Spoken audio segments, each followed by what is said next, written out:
สำหรับพี่น้องทั้งบ้านนะเด้อที่เบิ่งไลฟ์สด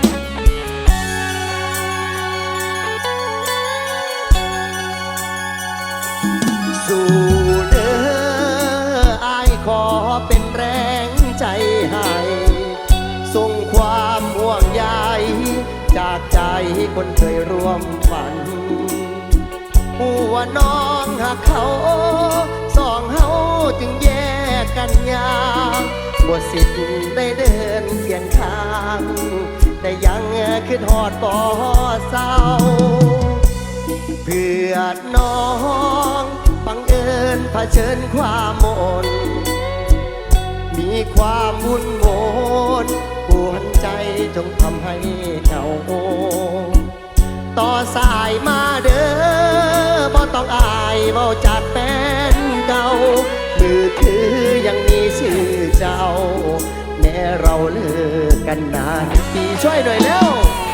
หากเขาเป็นต่า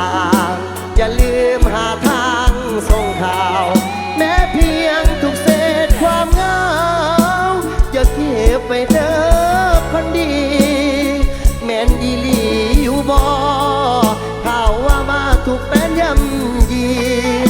เจ้าเสียน้ำตาหลายทีเพราะเขาเริ่มบ่ซื่อต่อใจห่วงเด้ออยากเจอแต่คงไม่มองคือว่าละน้อเรื่องของเขาบอกกล้าก้าวกายหากมือได้เข้าทิ้งเจ้าไปมีผู้ใหม่อยากให้รับรู้ว่าอายยังใส่เบอร์เก่าอยู่เด้อพิเศษสำหรับคนอกหักก็แล้วกันครับผลงานเพลงนี้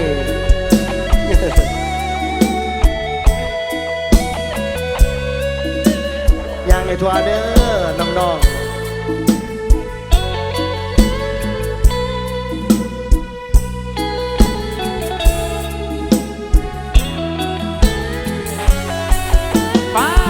หากเขา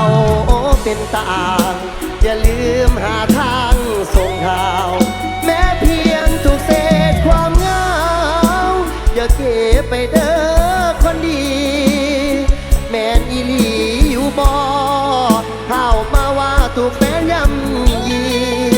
เจ้าเสียน้ำตาหลายทีเพราะเขาเริ่มบ่ซื่อต่อใจห่วงเด้ออยากเจอแต่คงไม่มอ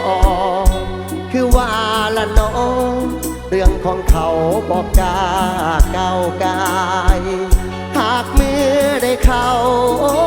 ทิ้งเจ้าไปมีผู้ใหม่อยากให้รับรู้ว่าอาย